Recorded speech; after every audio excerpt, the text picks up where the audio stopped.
One of the biggest things that I was praying for in that season is like, God, put me with the people that are going to make me a better person.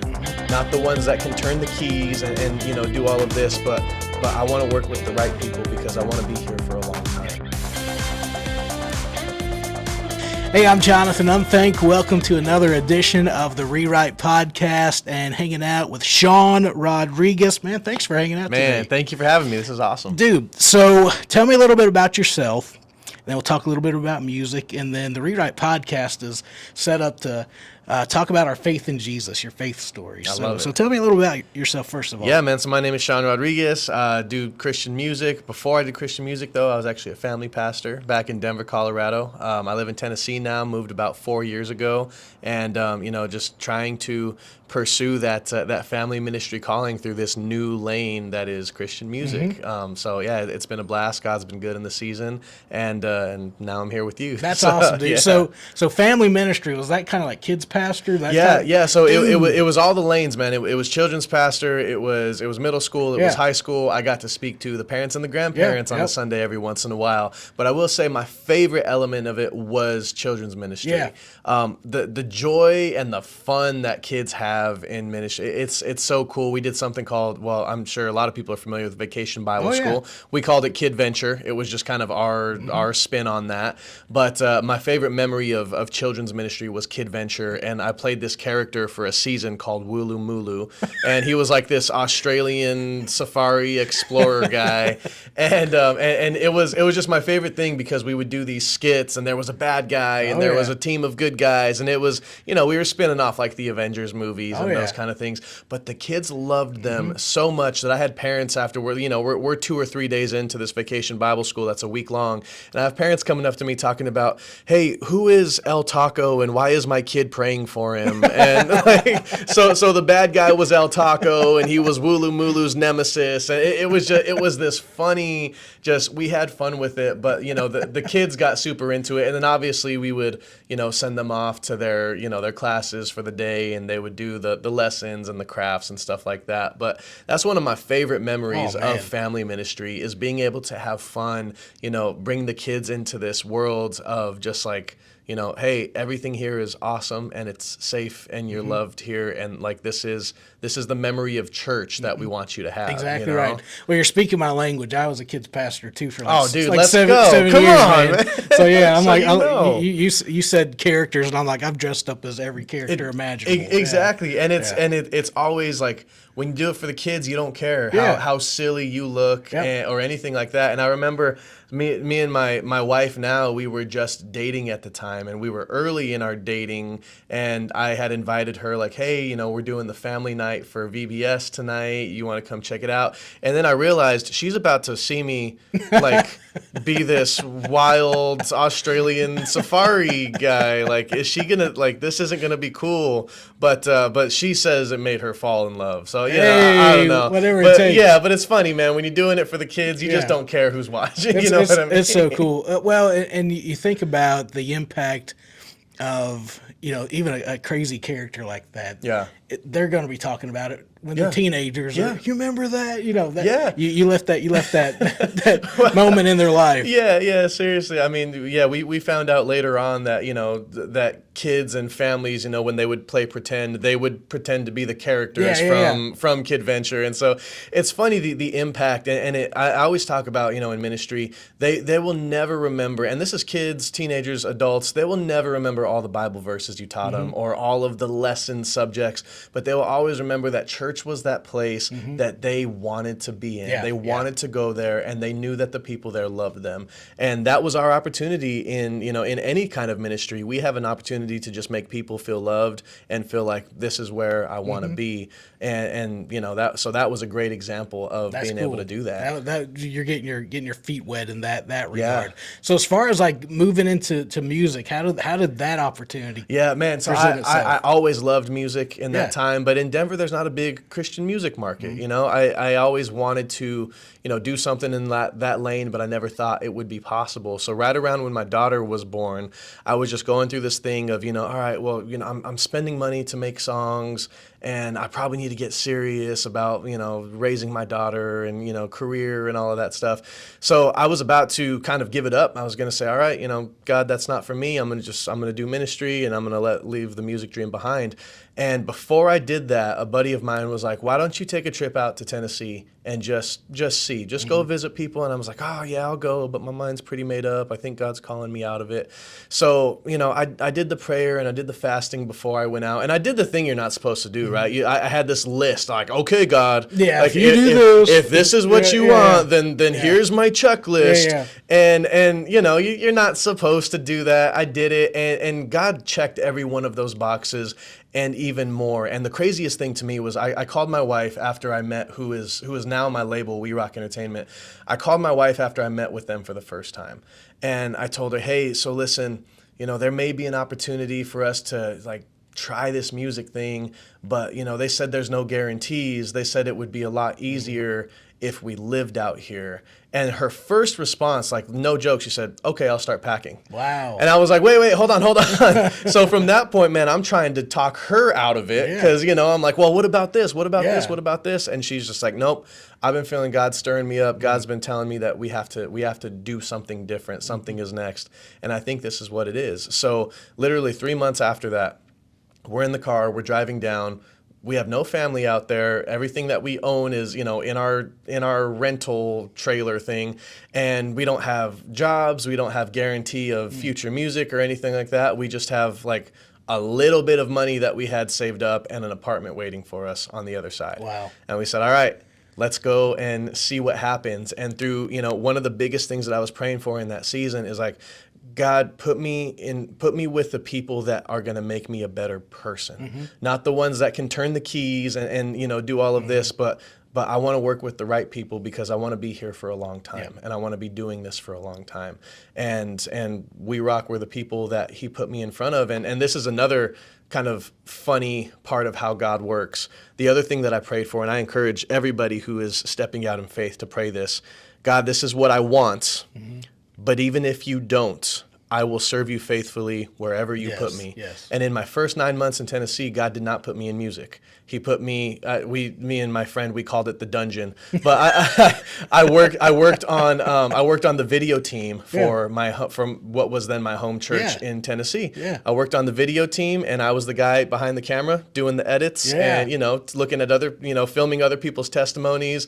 I would film the worship team, but I wasn't on the worship team. He put me in an area where there was no music really at all, and I served faithfully though. And that was the thing. And in serving faithfully, he continued to put me with the people that were going to make me a better person. And then after that time, then music opportunity had come. But it was the opportunity to focus on where God had me in that moment and not be like, okay, well, if it's not going to benefit my music, I don't want to do it. Sure. It was one of those things where hey, you prayed this, you promised God this, now walk it out and see it through, Well, and you see him always working behind the scenes during that time. Always. Yeah, always. Looking back now, you're like, okay, yeah, that's why I had to spend 9 months. Or, and even the hard things in life and the bad times in life and the people that oh man, I wish I had never come across that person.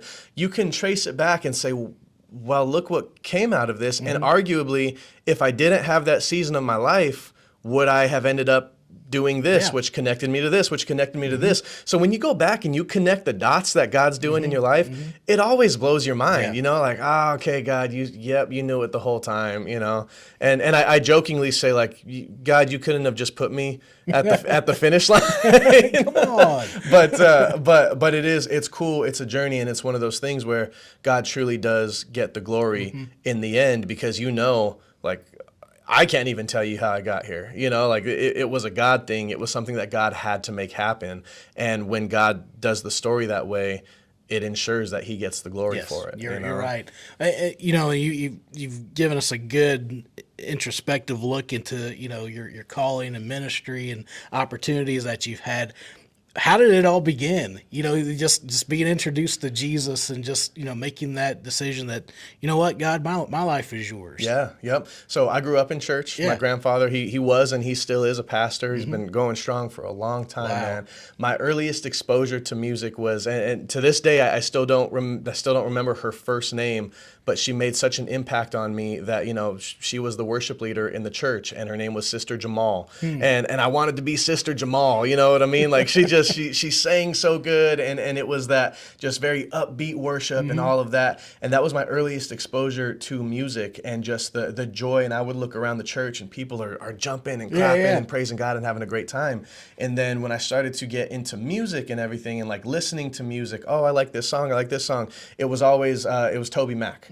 Toby Mac was like I knew all the songs and all the raps with DC Talk. Oh, You know what I yeah. mean? Oh, Like yeah. I would learn all the Jesus Freak stuff and all of that. And so music, and more specifically the upbeat, the joyful, the celebratory kind of music really just became something that, I began to identify with because I loved the feeling that it gave me and I loved seeing what it did for other people, And so I'm very thankful to have grown up in the church where I always knew who God was in my life. Now, that's not to say that there was never competition Sure. for that space in my life. I also grew up in the inner city of Denver, Colorado. And so, when you're in that area, you glorify things that the world tells you to glorify, and you think that certain things are cool that are not cool, And so I very much, for a season of my life, started to fall into the box that is, inner city culture.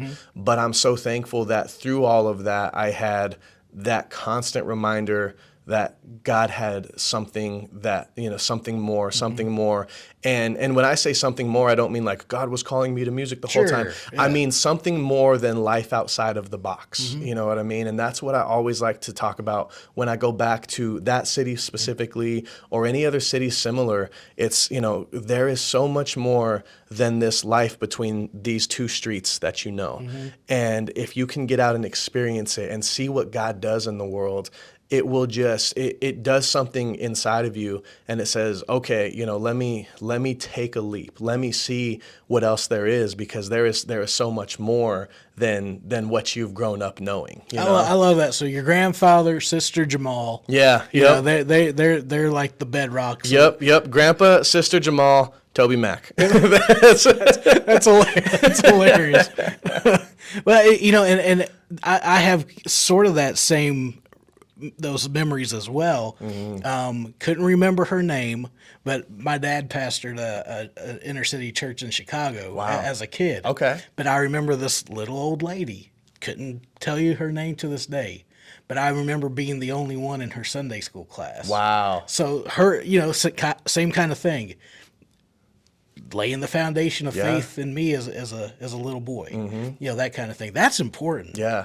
And man, I'm so thankful that Sister Jamal served so passionately because, she never knew that she planted a seed that became, what I'm doing now. You know what I mean? And there's so many leaders out there in the church that it's like, you think you're just going to church every Sunday. You think you're just serving on the worship team or on the children's team or whatever, but you're not. Like, it is so much more than that. And you wish that everybody could see the fruit of the seed that they planted. That not everybody can, not everybody gets to see it. But if they could, man, like that's just incredible. It's so much more than volunteering. You know? Yeah. And so it makes me thankful for the people who serve passionately and who are really there, like not to check the box or not to be good with God, but to really say like, no, I'm passionate about God. And I want that to become contagious. Yeah, that's cool. What does the rest of this year look like? Man. You got new music that you're putting out there, and you're working on that. What's it looking like? Yeah, we have several songs coming out this year that I'm very excited about. They're going to be a ton of fun. I've had a blast being able to write them. I've written them with friends, both with friends and with people that I looked up to from the outside of the industry. People that I was like, oh, I would love to work with that person someday. it's those things are starting to happen, and it's incredible. So I'm very excited about the songs that we're going to be putting out, and then we have an awesome summer tour that's getting scheduled. A lot of festivals around the country, and festivals for me are very special because I grew up going to festivals, and they were always like the highlight of the year. You know what I mean? When I was a teenager, I would serve in Vacation Bible School, and then it always ended up that there was like a Christian music festival that weekend following. So we would do a week of serving, and then we would do a weekend of festivaling, and that was like the best week of every year. That sounds perfect. Yeah, it was. It was seriously it doesn't get better as a teenage church goer. It doesn't get better than that. Like that's the week for you, you know. And so for me now, being on the other side, being able to be involved in these festivals, you will very much see me in line at the funnel cake food truck. I was rock climbing last summer. Like I love to be involved in these things. You know what I mean? So I don't just go out to play them. I go out to be a part of them.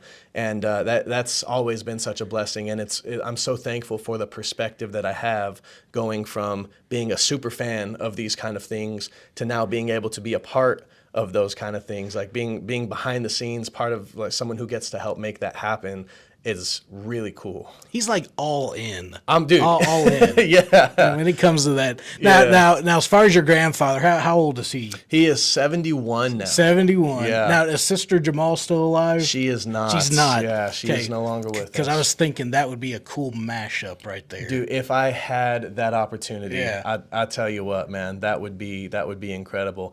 Now, me and my grandpa have messed around and thrown ideas out of like, hey, why don't we record this song together? Why don't we record this song together?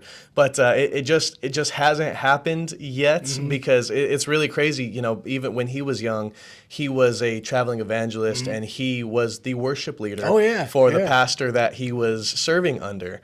And so, you know, time and especially more recently, we're like, we need to record something together. So that will happen eventually. Awesome. Yeah, like we are going to make that happen. That's cool. Yeah. Is there something God's been working on you? A situation or just like scripture comes to mind recently? Man. So there's this question that especially since the top of the year, I've been just everything that I do, whether it's music or there's several other people that I help out, outside of music on just different subjects, different things. But it's this question that asks you, is anybody's life better because you were in it? And that is what God has been putting on my heart a lot to ask this year. Is this event better because you were a part of it? Is this person's life better because you were in it? Is this person closer to God because maybe one of your songs gave them that moment or that experience that they needed? That's what I've really been sitting on lately. That's cool. Is being able to answer that question, because if the answer to that is yes, then no matter what way you're doing it, you are running an effective ministry. If in the church, in music, in Christian film, even just in day-to-day life, anything. You could be a teacher, you could be a counselor, anything. But is somebody's life better because you were in it?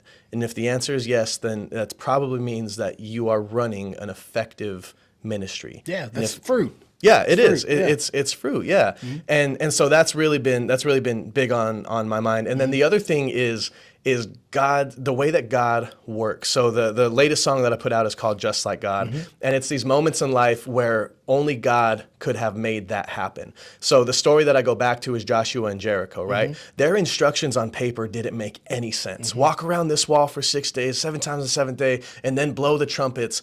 If they didn't follow those instructions exactly, it probably wouldn't have happened because they didn't obey God. If they had walked and done all the walking, but they didn't blow the trumpets at the end, they didn't obey God and it doesn't happen. But they follow these instructions, they walk it out, even though it doesn't make sense, and then God does what only God can do. It's not like they made the ground weak and then the trumpets, scientifically, blah, blah, blah. No, all that they did was follow the instructions. They did not play a part in the wall actually falling down. It was God that made that happen. And so for me, it's been a thing of serve God faithfully everywhere that he has you. Follow those instructions even when they don't make sense, and watch him do what only he can do. And so that's been the other piece, and it's encouraging because there's a lot of things, when you're a new artist, or when you're just kind of up against any kind of odds, there are a lot of things that immediately, I can't do anything about that. I can't get myself here. I can't make this happen, but I know that God can. What I can do is follow the instructions that He gave me. Simple obedience. Simple obedience. Yeah. That's it. And so it's a frustrating place to be, because you're, God, are you going to do it? Are you going to do it? But then at the same time, you don't have to worry, because you're saying, well, God, I know you can do it. So I'm just going to do what you've told me to do. I'm going to worry about me. Or you think it's got to be this big, long battle plan before I get to, what the final destination. He's just like, no, just walk with me step by step. God just move. Move. I tell people a lot, we control what we can, and we trust God with what we can't. And that is the only way I believe that we can get through life. Because if we start trying to tackle these things that we know we can't control, that we have it's just going to overwhelm us, and we'll shut down and we won't do anything, because it'll just be like, nope, every time I try, I fail. Well, yeah, because that's not for you. That's a God thing, You just worry about what God's told you to do. You take it step by step, and then you let God move when He's ready, You got a little preach in you, man. Yeah, I get, yeah. I just, it's a good thing. I get excited. I get excited about this stuff, though, man, because I get passionate, because I'm seeing it happen in real time, and it's really cool to me, and especially from coming a kid from the inner city of Denver. You know what I mean? This doesn't happen, and so for me, I'm so passionate about these things, because I want people to know there is more outside of your box if you stay diligent in your obedience to God. Like, these things are not supposed to happen on paper, but they do, because God will make them happen. And so it's just exciting to me, as I'm personally finding out there is more life outside the box. I'm like, guys, look, there's more. It could happen. You know what I mean? So it gets me excited. That's awesome. That's why I get fired up like that. That's great, man. I mean, and that's passion. Yeah, it is. That's passion, because that foundation's the Lord. Yeah. And He's the one that starts that in you, and then faithful to complete it along the way. Seriously. That's good stuff. Yes, sir. Dude, thanks for hanging out today. Man, thank you for having me. This has been fun. Yeah. Sean Rodriguez, everybody. Thanks for joining us today for the Rewrite Podcast. We'll see you next time.